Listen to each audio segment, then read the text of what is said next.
Soyez bénis abondamment. Jésus-Christ seulement. Cette vidéo, elle est très coriace. Donc si tu n'as pas encore donné ta vie à Jésus-Christ de Nazareth, si tu es nouvellement converti, vraiment, je ne t'encourage pas à l'écouter. Cette vidéo est pour les gens qui ont connu Christ, ça fait déjà un bon moment, qui sont capables de prier, de poser à Dieu des questions et d'obtenir des réponses, qui ont lu déjà la Bible plusieurs fois ou une fois, et qui sont bel et bien affermis dans leur foi en Christ. Et particulièrement pour les Jedi. Donc si tu n'es pas Jedi, vraiment abstiens-toi. Et même pour les Jedi, priez toujours. Parce qu'on va aborder un sujet très difficile. Et ceci est mon partage. J'espère que mon plat sera bon, qui ne va pas rendre des gens malades, mais qui pourra susciter une discussion dans l'amour et le respect pour que nous puissions trouver des réponses à ces questions. Je pense que la question la plus difficile qu'on puisse poser à un homme sur Terre, c'est la question de la prédestination. C'est-à-dire, y a-t-il des personnes qui sont condamnées à se rebeller contre Dieu depuis le commencement?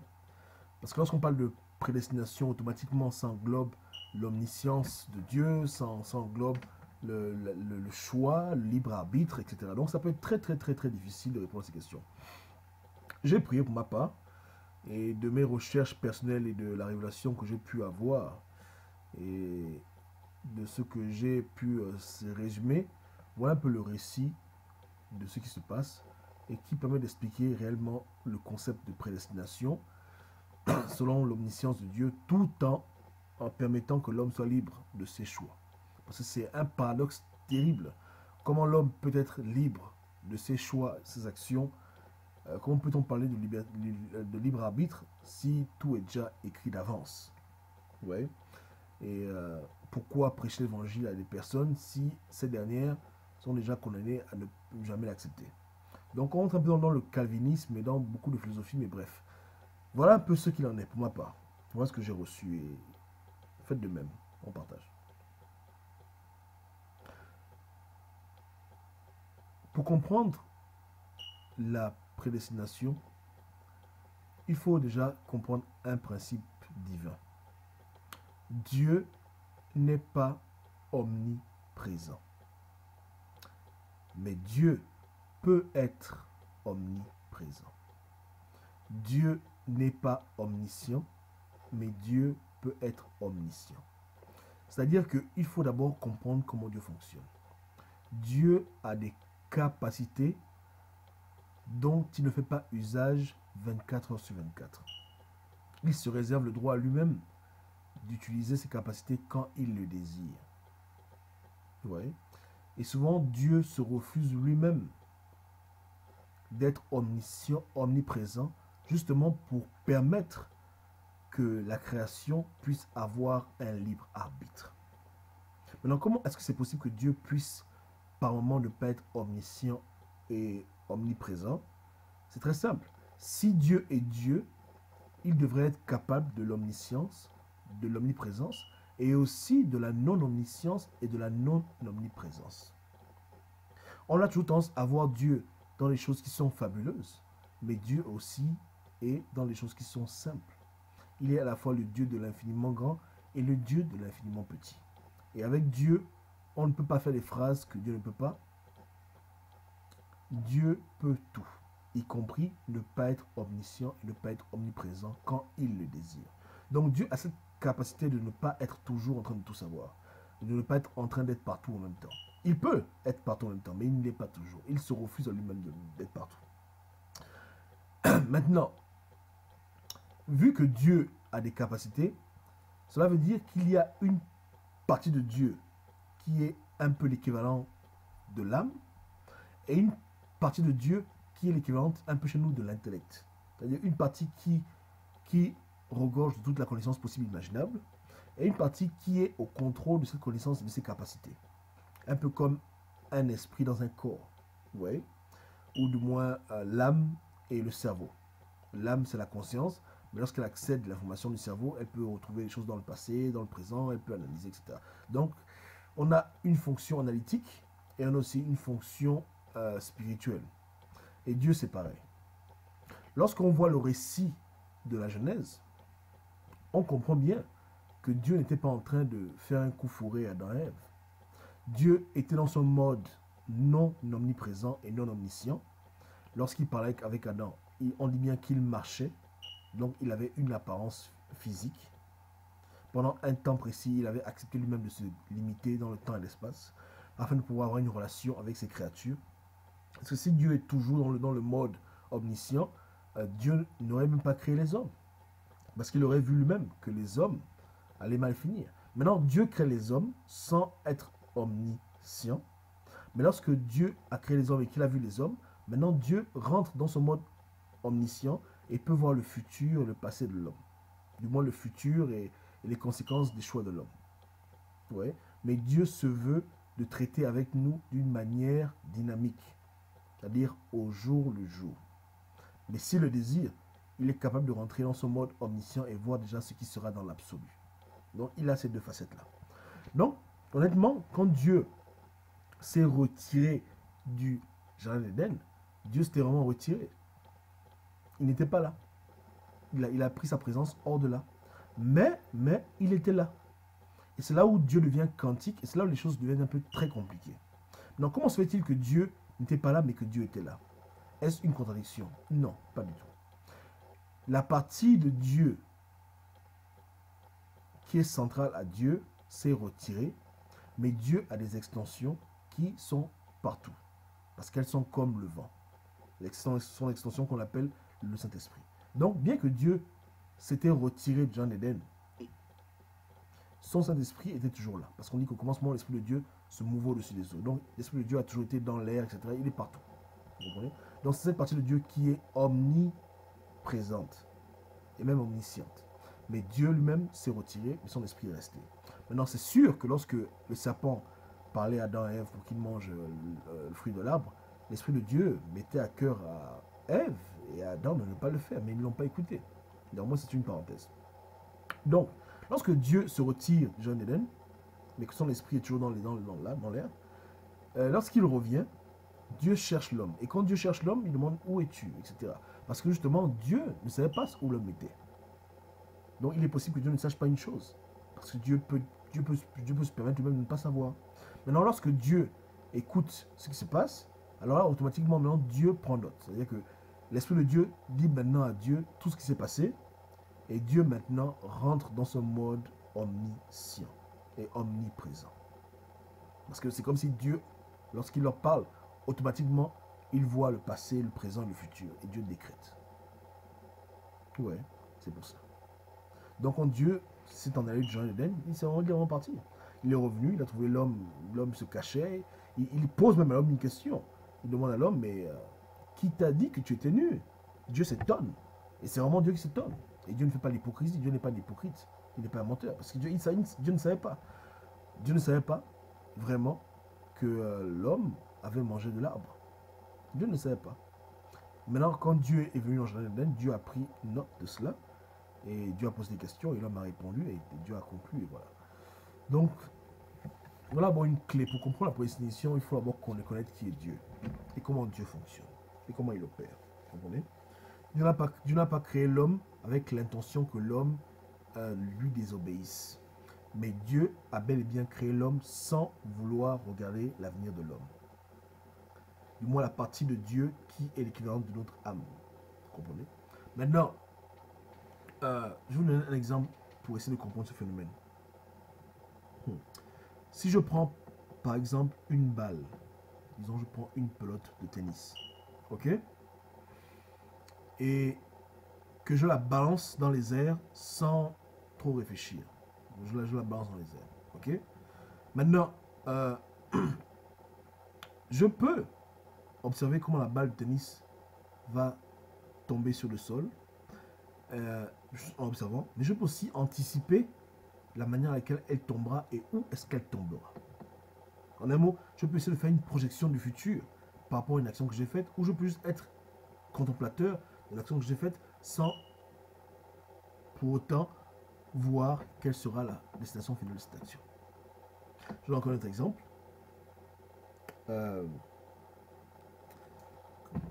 quel exemple puis-je donner encore pour expliquer? C'est très très compliqué ces choses-là. Mais c'est-à-dire que on peut poser une action sans pour autant connaître d'avance quel en sera le résultat. Oui. Mais à tout moment, on peut s'arrêter sur ce qu'on a fait comme action pour juger et pour analyser, pour voir réellement le résultat par rapport à la manière à laquelle l'action fut posée. Donc quand Dieu a créé l'homme, Dieu n'a pas créé l'homme pour échouer, du moins son alliance avec Dieu, ou bien pour se rebeller contre Dieu, a créé l'homme à son image libre. C'est-à-dire ayant des capacités, mais n'étant pas toujours dans ces capacités-là, et ayant le choix d'utiliser ces capacités ou pas. C'est réellement ça que Dieu a fait dans l'homme. On a un cerveau, on peut réfléchir, mais on peut décider de ne pas réfléchir. On a une conscience, mais on peut décider de ne pas l'écouter. Donc c'est ce que Dieu a fait en créant l'homme. Il a donné l'homme des capacités comme lui, qu'il peut utiliser ou qu'il n'a pas à utiliser. Donc selon l'homme, c'est son bon vouloir. Donc il se passe que Dieu n'a pas créé l'homme en voulant que l'homme délibérément se remette contre lui. Mais lorsque l'homme a commencé à montrer des signes de problème, Dieu automatiquement a vu le futur de l'homme et aussi est allé dans le passé et a fait une provision pour aider l'homme. Parce que Dieu est le seul être peut-être qui a la capacité d'aller dans le passé, présent et dans le futur, à volonté comme il veut. Donc lorsque l'homme a péché, automatiquement Dieu est dans le passé et Dieu a prévu un plan pour sauver l'homme. C'est-à-dire que lorsque Dieu a vu, parce que bon, Dieu aime Dieu, lorsque Jésus a vu que l'homme s'est mal comporté, parce que Jésus a aimé l'homme et Jésus n'a pas créé l'homme pour échouer, automatiquement Jésus a créé un chemin pour que l'homme puisse être restauré. Ouais. Et il a créé un plan qui, selon le temps référentiel, avait toujours existé. Comme si Jésus savait que l'homme devait pécher. Mais bien qu'il ne savait pas, lorsqu'il a su, il est allé dans le passé, il a prévu tout pour sauver l'homme, et dans le futur aussi. C'est compliqué, je sais, mais que Dieu nous aide. Mais c'est la base, parce que personne ne peut comprendre la prédestination, à mon avis, si on ne comprend pas comment Dieu est. Il y a beaucoup de fausses conceptions sur Dieu, et beaucoup de choses qui sont dites sur lui qui ne sont pas vraies. Lorsqu'on s'en tient aux Écritures, simplement, on voit très bien que Dieu n'est pas omniprésent tout le temps, que Dieu n'est pas omniscient tout le temps. David dit que dans les psaumes que Dieu est partout, oui, il peut être partout, mais il n'est pas toujours partout. Oui, il peut tout savoir, il peut tout faire, mais il ne sait pas tout à tout moment. Réellement, il décide même de ne pas savoir. Voilà pourquoi il posait des questions. Maintenant, on dit que c'est des questions rhétoriques. Ce n'est pas des questions rhétoriques. Et dans les vidéos qui suivront, je montrerai des passages clairs et nets qui prouvent que Dieu peut se refuser lui-même de voir le futur et de connaître certaines choses. Il aimerait que ces choses-là, il aimerait les connaître de la bouche des hommes ou pas. Voilà. Même s'il les sait déjà de façon quantique. S'il veut, il peut le savoir. Ok, donc la vidéo va prendre fin. C'est la partie 1. La prédestination, on met les bases. Parce que la vidéo qui suit sera vraiment caïd. Donc, les gens doivent s'entendre sur ce point.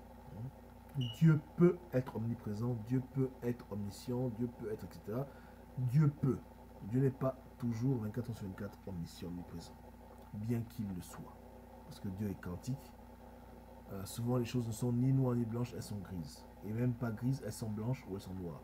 Donc, dans l'univers du spirituel, c'est des lois qui ne sont pas forcément des lois de physique terrestre, c'est des logiques célestes. Donc, c'est très très dur à comprendre avec un cerveau humain. Mais que Dieu nous fasse grâce de pouvoir l'accepter tel qu'il est. Du moins tel qu'il se présente à nous. Voilà. Donc, lorsque Dieu demande à Moïse, Moïse va par la Pharaon, Moïse refuse. Ça a surpris Dieu. Ça a surpris Dieu qui s'est limité dans le temps et l'espace pour pouvoir avoir un dialogue avec l'homme. Mais ça n'a pas surpris Dieu qui est infini, alpha, oméga. Pour lui, c'était déjà prévu que ça devait arriver. Vous voyez? Donc, il y a cette dualité en Dieu. Une partie de lui qui est infini, qui sait tout, une partie de lui qui ne sait pas tout, qui est fini. Et quand les deux se mélangent, c'est cela qui est le Dieu des Écritures. Infini et fini à la fois. Il est complet. Soyez bénis abondamment. Jésus-Christ seulement.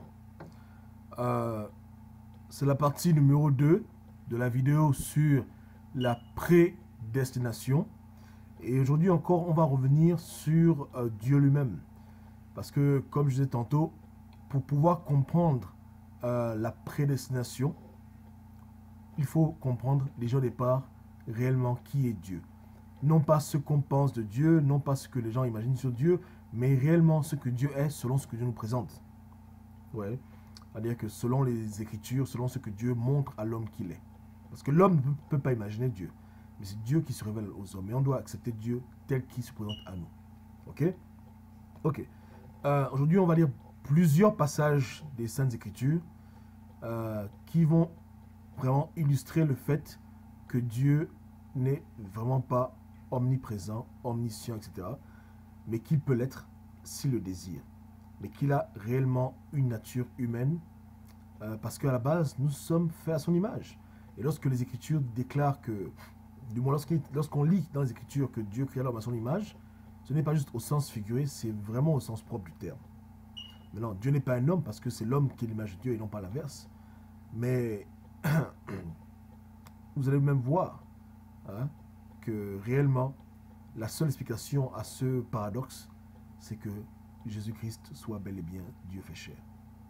Donc tous ces sujets se retrouvent, convergent de façon synergétique pour culminer à la véritable compréhension du Dieu vivant. Donc sans plus tarder, lisons Genèse chapitre 1, Genèse chapitre 2 du moins, et on va lire à partir du verset 10. Un fleuve sortait d'Éden pour arroser le jardin, et de là, il se divisait en 4 bras. Le nom du premier était Pigeon, celui qui entoure tout le pays d'Avila se trouve l'or. L'or de ce pays est pur, on y retrouve aussi le bédéium et la pierre d'once. Le nom du second fleuve est Guion, celui-ci qui entoure tout le pays de Gauche. Le nom du troisième est Idékel, c'est celui qui coule de l'Orient à la Syrie. Le quatrième fleuve, c'est l'Euphrate. L'Éternel Dieu prit l'homme et le plaça dans le jardin d'Éden pour cultiver et pour le garder. Elohim, ou l'Éternel Dieu, donna cet ordre à l'homme.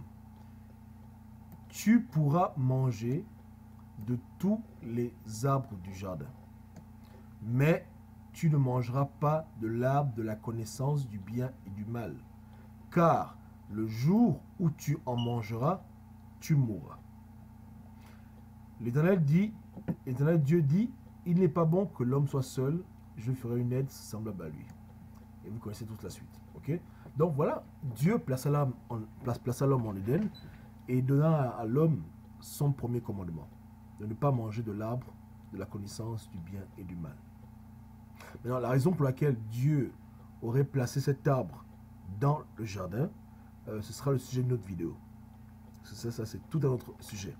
Mais pour ce qui nous concerne aujourd'hui, par rapport à son omniprésence et son omniscience, que beaucoup pensent qui est continu, vous allez voir que justement, ce n'est pas le cas. Donc, allons au chapitre qui suit. Et je vais skip. On parle du serpent qui est bel et bien venu tenter Ève. Okay? Maintenant, je précise que lorsque le serpent tentait Ève, Dieu n'était pas dans le jardin. Il n'était pas là. C'est-à-dire que Dieu n'était pas dans le jardin lorsque le serpent mentait à Ève et la poussait à aller manger l'arbre et ainsi de suite. Dieu n'était pas là. Et lorsque Dieu revient, justement, à partir du verset 8, voilà ce qui se passe.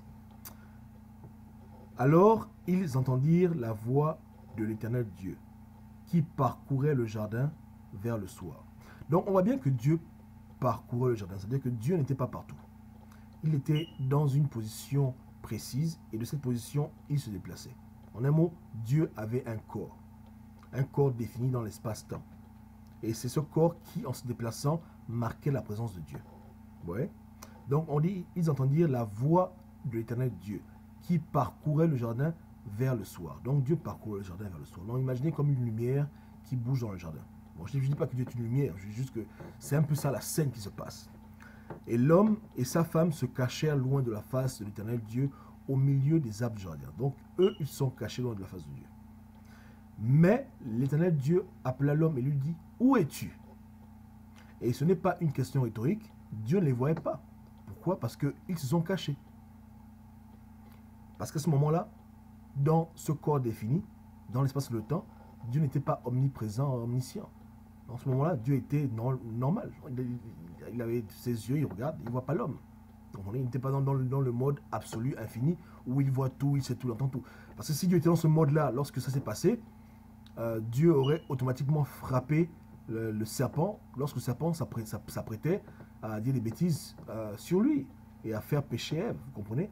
Mais c'est le fait que Dieu n'était pas là, que le serpent a profité de l'occasion pour venir tenter Adam et Ève. Parce que le serpent a su que là, Dieu n'était pas dans son mode omniprésent, ni dans son mode omniscient.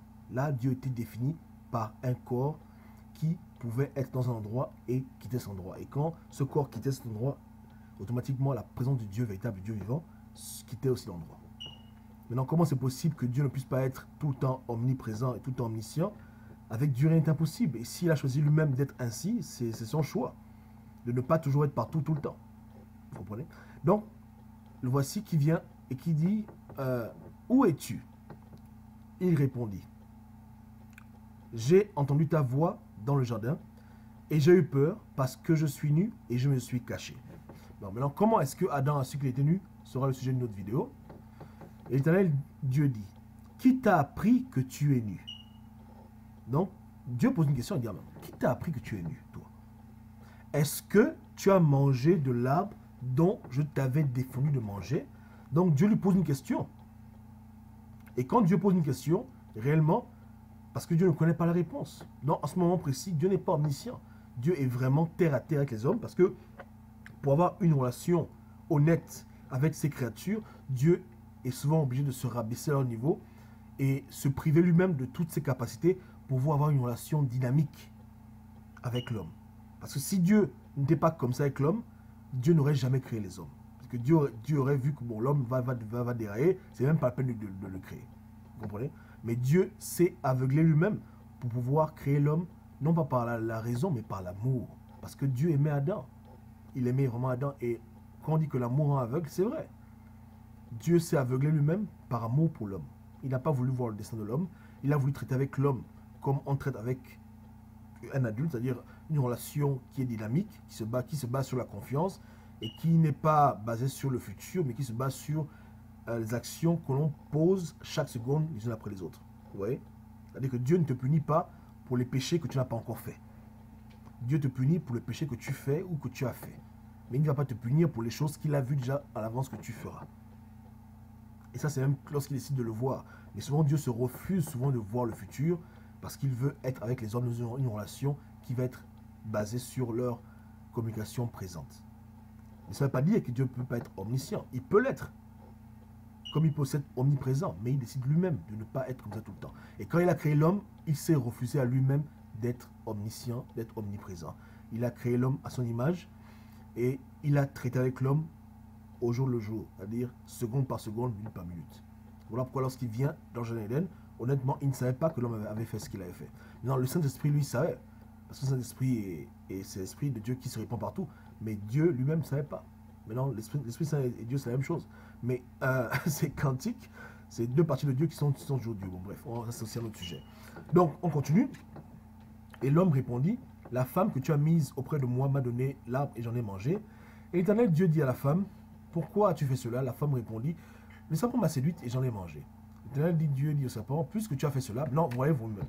Non, Dieu, puisque Dieu a pris état de la situation, maintenant Dieu va décréter maintenant. Et quand Dieu décrète, il prophétise le futur maintenant. Donc là, maintenant, Dieu rentre dans son mode prophétique. Il dit, puisque tu as fait cela, tu seras maudit entre tout le bétail et tous les animaux du champ, tu marcheras sur ton ventre et tu mangeras la poussière tous les jours de ta vie. Maintenant, Dieu parle du futur. Je mettrai inimitié entre toi et la femme, entre ta postérité et sa postérité, celle-ci t'écrasera la tête et tu lui briseras le talon. Il dit à la femme, j'augmenterai la souffrance de tes grossesses, tu enfanteras avec douleur et tes désirs se porteront vers ton mari, mais il dominera sur toi. Il dit à l'homme, puisque tu as écouté la voix de ta femme et que tu as mangé de l'arbre au sujet duquel je t'avais ordonné cet ordre, tu n'en mangeras point, le sol sera maudit à cause de toi, c'est à force de peine que tu en tireras ta nourriture tous les jours de ta vie. Il te produira des épines et des ronces et tu mangeras de l'herbe des champs. C'est sur ton visage que tu mangeras du pain jusqu'à ce que tu retournes à terre d'où tu as été pris, car tu es poussière et tu retourneras dans la poussière. Adam donna à sa femme le nom d'Ève, etc. Bon, vous voyez la suite. Bon, bref, on va s'arrêter là. On skip. Voici l'Éternel, voici l'homme est devenu comme l'un de nous pour la connaissance du bien et du mal. Empêchons-le maintenant d'avancer sa main, de prendre l'arbre de la vie, d'en manger et de vivre éternellement. Ok, donc voilà, ce sera aussi le sujet d'une autre vidéo. Parce que Elohim, c'est au pluriel. Bien que ce soit le pluriel de respect, toujours dit que c'est au pluriel. Et quand Dieu dit nous, c'est nous. Vous voyez? Donc, Dieu se parle à lui-même parce que Dieu fait des choses qui peuvent se prendre beaucoup plus de personnes. On en parlera. Mais pour revenir au sujet, on va lire un autre passage qui prouve maintenant vraiment que Dieu n'est pas tout le temps omniprésent, il n'est pas tout le temps omniscient. Vous comprenez? Lorsque Caïn tua son frère Abel, voilà ce qui s'est passé. Genèse 4, versets 8 à 9. Cependant, Caïn adressa la parole à son frère Abel, mais comme il était dans les champs, Caïn se jeta sur son frère Abel et le tua. L'Éternel dit à Caïn, où est ton frère? Il répondit, je ne sais pas. Suis-je le gardien de mon frère? Donc Dieu pose une question à Caïn parce que Dieu ne voyait plus Abel. Vous comprenez? Dieu ne voyait plus Abel. Il dit, mais où est ton frère? Et Dieu demande vraiment parce que Dieu ne sait pas. Il dit, il est où ton frère? Et le frère répond, je ne sais pas où il est, je ne suis pas son gardien. Vous comprenez? Et par la suite, je crois, dans les versets qui suivent, Dieu dit, écoute, le sang de ton frère crie vers moi. Donc, Dieu a su que Abel était mort parce que le sang d'Abel a crié vers Dieu. Vous comprenez? C'est-à-dire que Dieu était là et il a entendu une voix et c'était la voix du sang d'Abel qui criait je suis mort, je suis mort. Bon, j'extrapole, mais voilà exactement comment Dieu a pris connaissance de la mort d'Abel. Vous comprenez? Donc, c'est important à se rappeler de cela, à le voir. Et on peut le lire textuellement ici. Et Dieu dit, qu'as-tu fait? La voix du sang de ton frère crie de la terre jusqu'à moi. Vous comprenez? Donc Dieu a su que Abel était mort lorsqu'il a écouté la voix du sang d'Abel qui criait. Vous comprenez? Voilà. Maintenant, encore une autre partie qui montre que Dieu n'est vraiment pas omniprésent, omniscient, etc. Quand il le désire, bien sûr, il a la capacité de ne pas utiliser ses capacités tout le temps. Et c'est ça la beauté avec notre Dieu. Voilà pourquoi on arrive à avoir une relation avec lui. Parce que s'il était tout le temps dans le mode omniscient, omniprésent, on ne pourrait même pas dire un mot. C'est-à-dire que tu dis un truc, bref, il te punit même déjà en avance pour il est venu punir pour les fautes qu'on n'a même pas encore commises. Vous comprenez? Mais il est tellement bon et voilà ce qui se passe. Donc,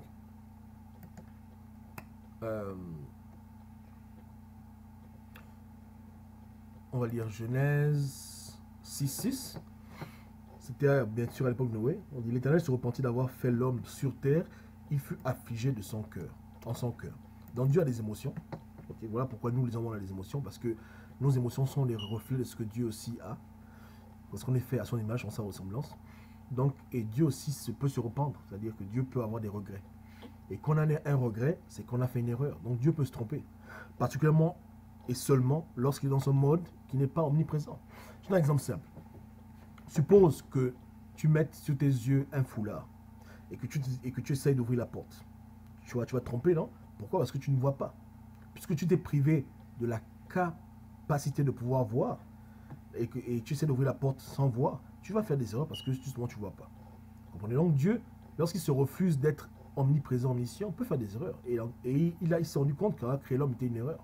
Bien que ce n'était pas une erreur parce qu'il y a une partie de Dieu qui est toujours en permanence omnisciente et qui savait que l'homme devait faire ce qu'il a fait. Vous comprenez? C'est quantique. Donc en même temps, il regrette, en même temps il ne regrette pas parce qu'en même temps c'était déjà prévu, mais en même temps s'il regrette parce qu'en même temps il a lui-même n'avait pas prévu ça. Donc c'est vraiment... c'est fort. C'est fort. Bon, dernier passage rapidement, et on va conclure aussi. C'est Deutéronome 18, 16 à 33, vous pouvez lire. C'est Abraham qui parle avec Dieu sur Sodome et Gomorrhe. Donc c'est un passage qui montre encore que Dieu n'est pas omniprésent tout le temps. Soyez bénis abondamment. Soyez bénis abondamment. Jésus-Christ seulement. Voici ma dernière vidéo sur la prédestination. Et dans cette vidéo, on va aller droit au but. On a déjà mis les bases de compréhension sur Dieu. Maintenant, vous savez que Dieu n'est pas toujours omniprésent ni omniscient, mais qu'il est, quand il le désire, omniscient, et quand il le désire, omniprésent, etc. Omnipotent. Donc Dieu en un mot a des capacités, et il peut décider lui-même de ne pas agir selon ses capacités infinies. C'est un peu comme un homme qui a une vue 20 sur 20, mais qui décide maintenant de marcher en fermant les yeux. Vous comprenez? Avec tout ce que cela implique. Maintenant, pour comprendre maintenant la prédestination, il faut repartir dans le passé et même aller même au-delà de la Genèse. Comme vous le savez, Genèse, c'est le commencement de ce monde. Le Bereshit est bel et bien le commencement de ce monde. On ne parle pas du commencement de Dieu, parce que Dieu n'a pas de commencement. Donc le point de départ, c'est la création de l'univers dans lequel on réside. Okay? Mais avant que Dieu ne crée l'univers, Dieu avait fait d'autres choses. Et ce sont ces choses-là qui doivent être comprises pour pouvoir comprendre la prédestination. Vu que c'est un domaine qui sort du cadre des Écritures, parce qu'on va au-delà de la Genèse, je vous demande à tous de prendre cela avec des pincettes, de prier, que Dieu vous guide. Okay? C'est un partage, donc ce n'est pas une séance d'endoctrinage. Vous voyez ce que je veux dire, hein? Donc je donne juste mon point de vue par rapport à mes propres recherches, mes propres méditations, etc. Donc ça, c'est un truc vraiment, allez-y mollo, et que Dieu nous guide. Bon, que s'est-il passé avant la Genèse, selon mon point de vue? Avant que Dieu ne crée l'univers physique, et même avant que Dieu ne crée l'univers invisible, il n'y avait rien. Il n'y avait que Dieu. Mais à ce moment-là, Dieu n'avait pas une forme définie. Dieu était complètement en permanence omniscient, omniprésent.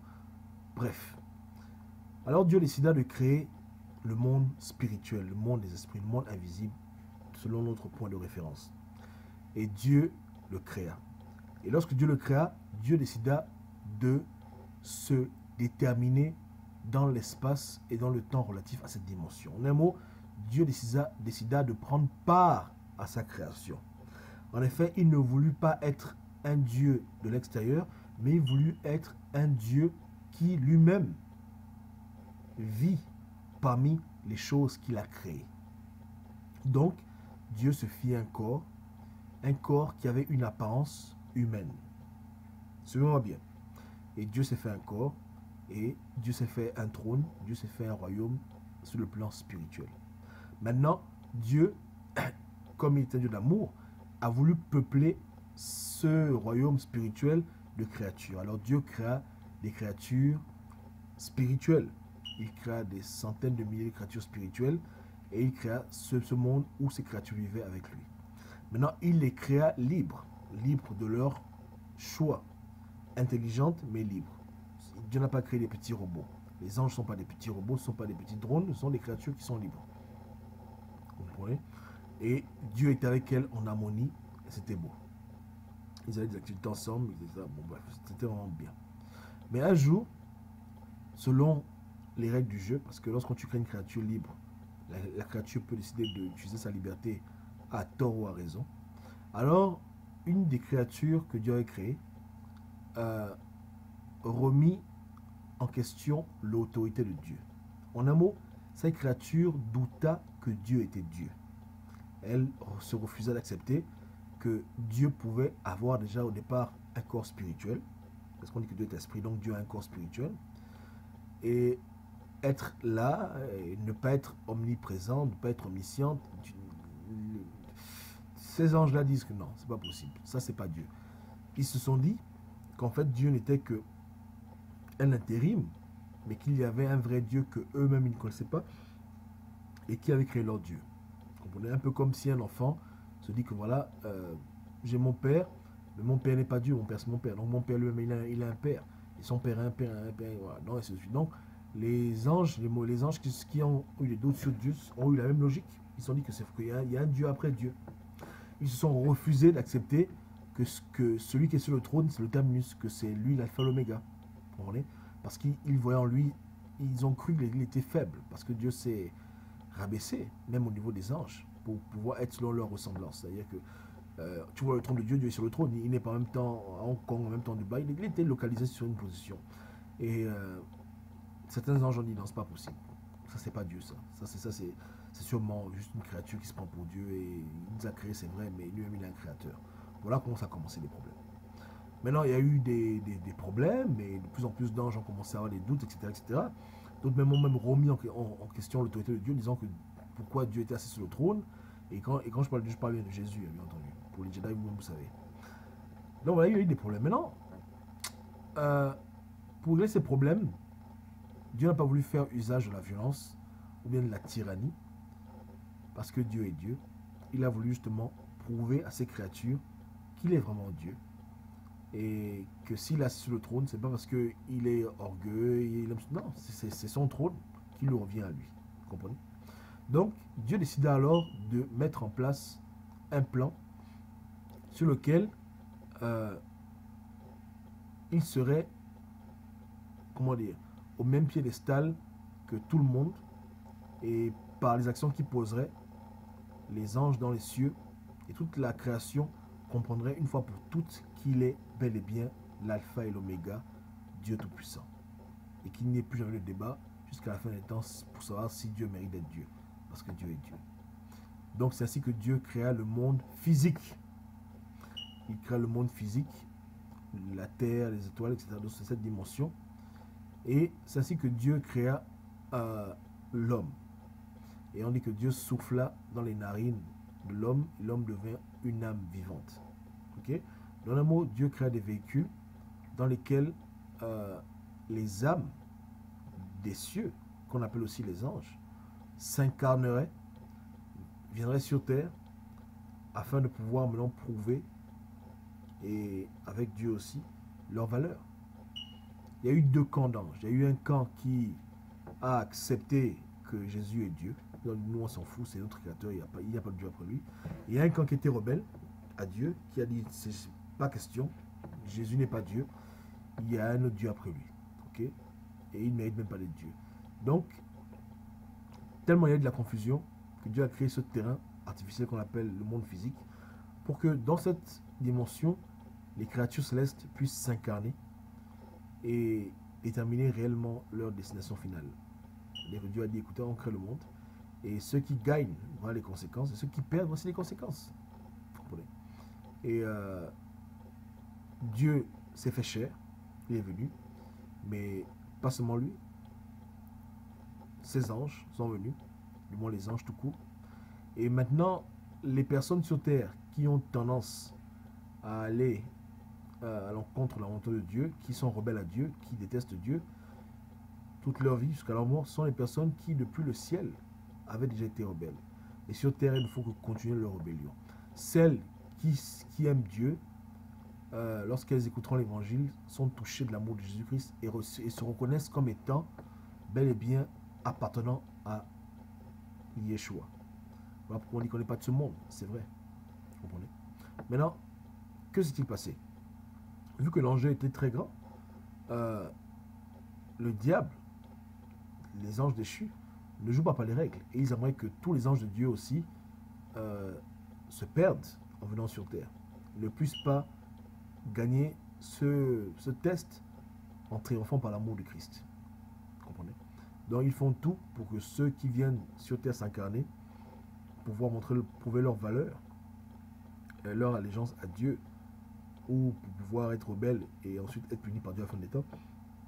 Tous ces gens qui viennent, en effet, le diable fait tout pour vouloir saboter leur séjour, vouloir les amener à nier Dieu et ainsi se retrouvant rebelles à Dieu pour l'éternité. Mais Dieu merci, Dieu lui-même est venu pour justement s'assurer que ceux qui avaient eu foi en lui, ceux qui avaient mis sa confiance en lui, lorsqu'il y a eu la guerre céleste, le conflit céleste, puissent, en venant sur terre, réussir leur test, qui consiste simplement à rester fidèle à Jésus jusqu'à la mort. Ouais. Au-delà des souffrances et des problèmes, etc. Donc, voilà un peu comment on comprend la prédestination par rapport aux conflits qui sont... Voilà comment on comprend ça par rapport aux conflits qui sont passés avant que ce monde ne commence. Donc c'est un peu ça. Donc les gens sur terre qui sont rebelles à Dieu, tu peux leur prêcher l'évangile comme tu veux, ils ne vont jamais se convertir. Ce sont des gens qui, malheureusement, depuis le ciel, ont été rebelles à Jésus-Christ. Maintenant, il y a des anges qui n'étaient ni en faveur de Dieu, ni en faveur du diable, qui étaient indécis. Et ce sont ces âmes-là que Dieu aussi prêche pour qu'elles puissent venir à lui, qu'elles puissent finalement se décider de qui elles veulent suivre, l'éternité. Et celles-là, elles sont courtisées non seulement par le diable, mais non seulement par l'Esprit de Dieu, pour qu'elles puissent faire le bon choix. Il y a des âmes qui ont été fidèles à Dieu à mourir au ciel, et qui viennent sur terre, qui sont même prêts à mourir pour Yeshua. Des âmes qui ont été rebelles, jusqu'à l'os, qui ont été rebelles à Dieu, qui ont dit que Jésus n'est pas Dieu, qui ont douté de l'homme assis sur le trône, qui ont été grands comme le diable. Et ces personnes-là, quand elles viennent sur terre, leur rébellion continue. Vous comprenez? Leur rébellion continue. Dieu les aime aussi. Dieu aimerait qu'ils puissent venir. Maintenant, ce qui se passe sur terre, c'est que c'est très grave. Voilà comment on voit ce qui se passe. Voilà la terre là. Voilà. Donc, il y a des gens qui, au ciel, étaient pour le Seigneur. Mais lorsqu'elles viennent sur terre, elles changent de veste. Elles se font corrompre. Et en mourant, elles deviennent maintenant membres du camp de l'ennemi. Il y a aussi des gens qui étaient du camp de l'ennemi, qui viennent sur terre, qui s'incarnent, et qui sont touchés, qui sont compte qu'ils ont fait une erreur. Ils se repentent vraiment, et en mourant, ils repartent dans le camp du Seigneur. Vous comprenez? Il y a aussi des personnes qui sont neutres, c'est-à-dire que au ciel, elles n'étaient ni pour Dieu et ni contre Satan. Lorsqu'elles viennent sur terre, maintenant, elles ont le choix. Certaines s'alignent avec la rébellion de Satan. D'autres, maintenant, se décident et s'alignent avec le Seigneur. Mais le Seigneur, lui, il veut que toutes les âmes, sans aucune distinction, soient sauvées. Et que même pas une seule ne périsse. Satan, bien entendu, lui, veut que toutes les âmes le rejoignent dans la corruption. Y compris celles qu'on appelle, entre parenthèses, les élus. Les élus, simplement, ce sont des âmes qui, depuis le ciel, avaient déjà dit que nous sommes pour Jésus. Officiellement. Lorsqu'il y a la rébellion au ciel, elles ont dit jamais, nous on est pour Jésus-Christ jusqu'au bout. C'est elles qu'on appelle les élus. Vous comprenez? Les élus de Dieu. Maintenant, le diable, ces élus de Dieu,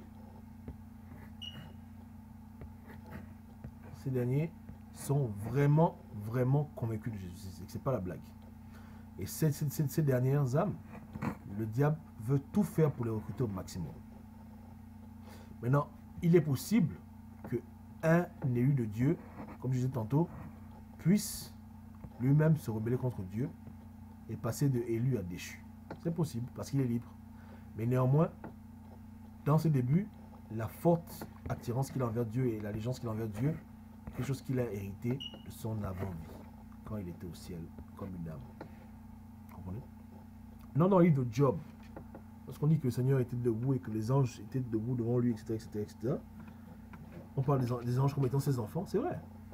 Parce que justement, les âmes des anges, l'ange, si vous voulez, c'est l'esprit de l'homme. C'est pas tous les anges qui sont des hommes, mais notre âme, notre esprit a une nature divine, angélique. Vous comprenez? Dieu souffla dans nos narines et on prit vie. Donc Dieu mit en nous quelque chose qui était divin. Dieu a mis le divin dans un corps terrestre. Vous comprenez? Donc on a une partie qui vient du ciel. Voilà, pour dire que lorsque un homme meurt, son esprit remonte au ciel. Donc l'esprit, l'ange, l'esprit là, c'est ça. Maintenant, grâce au Christ, parce qu'avant il y avait un temps où les âmes qui venaient sur terre, c'était chaud. Hein? Le diable, les élus comme les non-élus, c'était chaud. Le diable avait tendance à les pousser vers la rébellion. Hein? Le Christ est venu et en mourant sur la croix, il a permis que la partie divine de chacun d'entre nous puisse revenir à nous lorsqu'on accepte, pour pouvoir être sûr qu'en mourant, nous repartirons au ciel. Soyez bénis abondamment. Jésus-Christ seulement. C'est une petite vidéo questions-réponses parce qu'il y a eu beaucoup de questions sur la vidéo. Quelques questions du moins. Et c'est un sujet qui est nouveau pour beaucoup de personnes et très très délicat. Je précise juste que ce que je dis maintenant n'est pas forcément la vérité absolue. Mais j'ai la conviction que je suis près de ce qui est réellement. Mais il faut toujours discerner les choses parce que souvent dans la vie on pense avoir raison mais on peut se tromper. Surtout lorsque c'est des sujets qui sont au-delà des Écritures, c'est pas facile souvent. Mais du fruit de mes recherches, de mes analyses, mes méditations, mes prières, etc., etc., à la fin j'ai pu tirer quelques conclusions. Et j'ai pu arriver à quelques compréhensions de certaines choses qui concernent la race humaine et qui concernent aussi le monde et comment est-ce qu'il fonctionne. Okay? Donc c'est juste un petit préambule. Donc ce n'est pas un nouvel évangile, amen, c'est juste un partage. Je vous fais part de mes recherches, de mes analyses, par la grâce de Dieu. Donc pour récapituler, dans la vidéo antérieure, on a dit quoi? On a dit que les hommes étaient faits de deux parties, ou trois, ça dépend de comment on voit les choses, d'un corps physique et d'une âme, et que l'âme et l'esprit de l'homme sont d'origine céleste. C'est-à-dire que pour que l'homme prenne vie, Dieu a soufflé dans les narines de l'homme, et le souffle de Dieu, bien entendu, vient de ses poumons. C'est une image, et ce souffle, il vient du ciel. Donc quelque chose de divin est rentré dans cette matière organique qu'on appelle le corps humain, et ainsi l'homme a pris vie. Donc moi, le corps humain est bel et bien le véhicule de l'âme et de l'esprit. Et l'âme et l'esprit, ou l'esprit tout court, pour moi, vient du ciel, vient de Dieu. Et avant que Dieu ne crée ce monde, j'ai la conviction qu'il y avait des centaines de milliards d'âmes qui étaient avec Dieu dans ce monde invisible qu'on appelle le monde spirituel. Et par la suite, il y a eu des problèmes. Et ce qui a produit que les âmes maintenant s'incarnent sur Terre. Maintenant, je ne suis pas fan de la réincarnation, je suis fan de l'incarnation. Incarnation et incarnation, c'est deux concepts différents. La réincarnation dit qu'on vit, on meurt, on vit, on meurt, on vit, on meurt, on vit, on meurt, etc., etc. Il y a le karma, pati patata. Mais l'incarnation veut simplement dire qu'une âme céleste, tôt ou tard, prend vie dans un corps humain. Vous comprenez? Le Christ lui-même, il est l'incarnation de Dieu sur terre. Il est le chef des armées, il est l'alpha et l'oméga. Et j'ai la conviction que si le roi des rois lui-même s'est fait chair, qu'en est-il maintenant de ses associés, de ses acolytes, de ses serviteurs? Vous comprenez? Donc je pense réellement qu'il y a une étroite relation entre l'homme homo sapiens et les anges. Et c'est peut-être pour ça que dans le livre de la Genèse, on parle d'anges qui seraient venus du ciel et qui auraient eu des rapports avec les femmes et qui auraient pu produire des enfants. Parce que pour qu'il puisse y avoir une union entre deux races différentes, il faut qu'il y ait quand même un peu de ressemblance, vous comprenez? Dire qu'un hibou ne peut pas faire un enfant avec un chat. Ouais. Mais par contre, un tigre peut avoir un enfant avec un lion. Parce qu'ils sont tous dans le même domaine animal, le domaine des félins. Ouais. De même que le zèbre peut avoir un enfant avec le cheval. Parce que justement, ils sont dans le même domaine. Vous comprenez? Donc, pareillement, identiquement pour certains loups qui peuvent se reproduire avec certaines races de chiens. Ouais, ou de renards, etc. Donc il y a des mélanges qui sont possibles selon la nature. Et le fait que les hommes aient pu s'accoupler avec des anges déchus et avoir des enfants, des néphilim, cela veut vraiment dire qu'entre le règne angélique et le règne humain, il n'y a pas un très grand écart. C'est clair que les enfants qui sont nés de cette union étaient des aberrations, ils étaient géants, etc., etc., ils avaient des capacités extraordinaires. Mais ni plus ni moins, s'il y a eu mélange, c'est qu'il y a vraiment un tout petit chemin entre eux et nous. Et pour moi, c'est très simple. Je pense véritablement que l'âme de l'homme, l'esprit de l'homme, est un esprit angélique. Bon, nous ne sommes pas des anges parce que nous sommes sur terre. Nous avons un corps physique. Mais puisque puisque notre esprit vient du ciel, et qu'au ciel, il n'y avait pas d'autre créature que les anges, du moins les esprits des cieux, parce que ange, c'est un mot très général. Hein. On a toujours tendance à penser, quand on voit un ange, on pense toujours à un petit bébé avec une fléchette, non. Ou un archange, non. Ange veut simplement dire messager. Ça vient du mot angelos, en grec, et du mot malak, malachi, envoyé. Et il y a une multitude d'anges et différentes formes et différentes fonctions. Mais néanmoins, tout esprit qui était dans les cieux, à la base, c'était des anges, des enfants de Dieu. Ok. Maintenant, le diable lui-même, on a la conviction qu'il était lui-même un ange, qu'il a été déchu. Et voilà un peu. Donc, on va répondre aux questions qu'on a reçues. On répond aux questions. Question de la bien-aimée Sœur Kim et du frère Wilfried. La première question, c'était est-ce que Dieu aurait créé d'autres espèces avant l'homme? Oui, Dieu a créé d'autres créatures avant les hommes. Maintenant, il y a des créatures qui sont régies par des lois hors de cet univers et des créatures qui sont régies par des lois dans cet univers. On vit dans un monde physique en 3 dimensions, il y a toute une galaxie, des étoiles, des planètes. Donc, il n'est pas exclu que dans tout cela, il y ait des créatures que Dieu aurait pu créer aussi. Mais au-delà de ce monde physique, on est sûr à 100% que Dieu a créé d'autres races, d'autres espèces. En particulier les espèces angéliques, c'est-à-dire des êtres intelligents qui ne sont pas faits de corps physique, mais qui sont entièrement faits d'énergie. Ouais, mais qui peuvent se matérialiser. Comme les anges peuvent se matérialiser, devenir des hommes. Par exemple, les 2 anges qui sont apparus à Abraham avec Dieu, c'était des anges célestes, mais ils se sont matérialisés, ils ont pris une apparence physique. Donc, il y a bel et bien la race angélique qui existe peut-être des centaines de milliers d'années avant que les hommes voient le jour. Donc, il y en a plein. Il y a un monsieur qui est mort, il a eu une expérience de mort imminente. Et lors de son expérience, il aurait parlé avec Jésus. Je dis il aurait parce qu'on n'est pas là pour vérifier, on ne sait pas si c'est vrai ou faux, mais d'après ce qu'il a dit, il aurait parlé avec Jésus-Christ et Jésus lui aurait montré des centaines de milliers d'univers où il y aurait d'autres vies, d'autres formes de vie, d'autres civilisations, d'autres espèces qui vivraient aussi. Et il y avait des espèces qui ont toujours été obéissantes à Dieu, d'autres ont été rebelles, donc il y a de tout aussi. Mais au-delà de notre réalité, au-delà de notre conception des choses, dans des mondes inconcevables. Mais une multitude de mondes, mais un seul sauveur.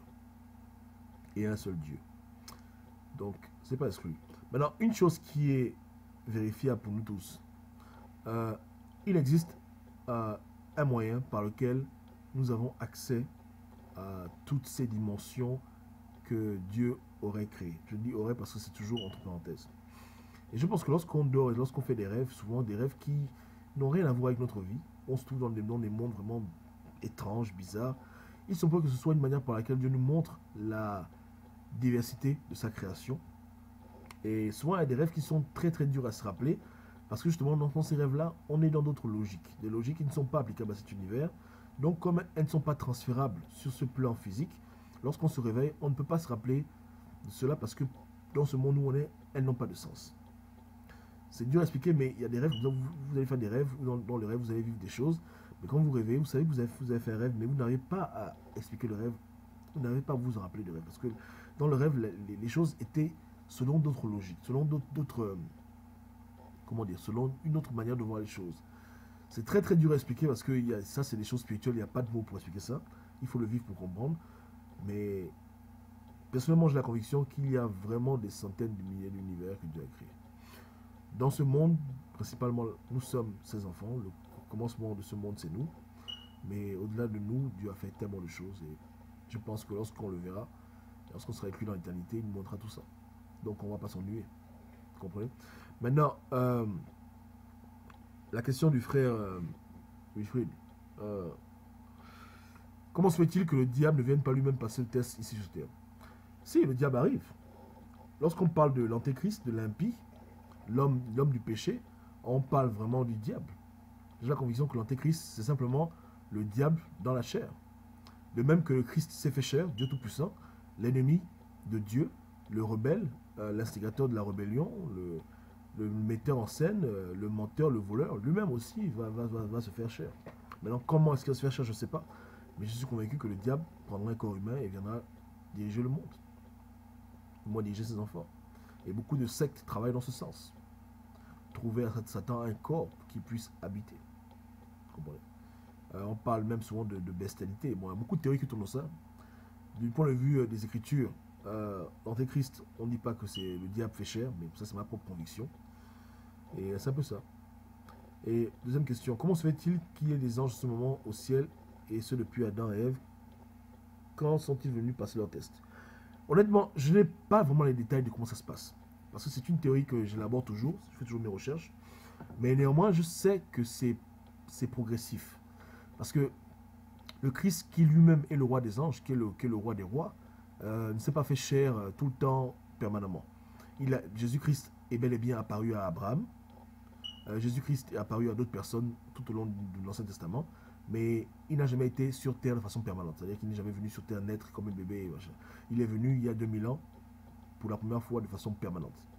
Donc, si le Christ lui-même est venu une fois, et cela il y a 2000 ans, après qu'il ait créé le monde, après 4000 ans, donc c'est clair que si d'autres anges doivent s'incarner, ce n'est pas forcément le même jour que tout le monde vient sur terre. Je pense que c'est au fur et à mesure et selon peut-être d'autres logiques que je ne maîtrise pas. Mais je peux me tromper, parce que c'est un sujet, comme je dis, il n'y a pas vraiment de base dessus, c'est de la pure spéculation, de la pure analyse, et un peu de révélation en tout, mais voilà, donc je pense que c'est progressivement. Donc de même, il y aura toujours des anges au ciel, bien que les hommes sur terre naissent. Ouais. Mais les âmes qui viennent sur terre, je pense vraiment que c'est des âmes célestes, elles s'incarnent sur terre et elles vivent leur vie. Mais il y en a tellement que même quand il y en a qui sont sur terre, d'autres sont encore au ciel. Ouais. Donc c'est un peu ça. Et troisième question, et comment se fait-il que Satan ait des démons et quand est-ce que ces démons sont-ils venus faire leur test? Satan n'a vraiment pas de démons. Les démons, en fait, sont des anges qui ont été rebelles à Dieu, qui ont refusé de reconnaître Dieu comme étant Dieu, qui se sont rebellés contre lui et qui ont même voulu prendre sa place. C'est-à-dire qu'ils ont voulu faire à Dieu un coup d'État. Donc, en voulant faire à Dieu un coup d'État, ils ont été chassés loin de sa présence et automatiquement, ils sont devenus très négatifs parce que la lumière de Dieu ne les éclairait plus. Donc, ils sont devenus ténèbres. Tu vois? Donc, voilà. Donc, les anges déchus, ceux qui suivent le diable, ce sont vraiment à la base des anges de Dieu. Mais ils ont été rebelles. Parce qu'eux aussi, ils ont libre arbitre. Ils ont choisi de ne pas suivre Dieu. Maintenant, comment et quand est-ce qu'ils s'incarnent? Honnêtement, pareil, je n'ai vraiment pas les détails. Mais je sais vraiment qu'il y a des personnes qui naissent et qui ont déjà une inclination au mal qui transcende leur vie. C'est-à-dire qu'on croirait même qu'ils sont nés pour faire du mal. Maintenant, bien que ces personnes qui s'incarnent, à mon avis, sur Terre, soient rebelles à cause de leur rébellion qui précède leur existence physique, terrestre, humaine, il n'est pas impossible qu'elles puissent se convertir et venir à Christ et renoncer à leur mauvais chemin et voilà.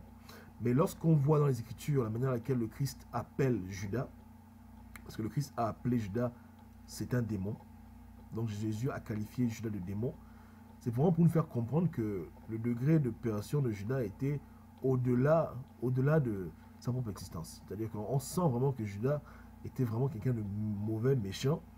Pourquoi? Sûrement parce que sa rébellion envers Dieu n'était pas la première fois qu'il s'est rebellé envers Dieu. Selon ce que je pense, avant que le monde ne fût créé, le monde physique, Judas était sûrement un ange de Dieu qui s'était rebellé contre Dieu aussi.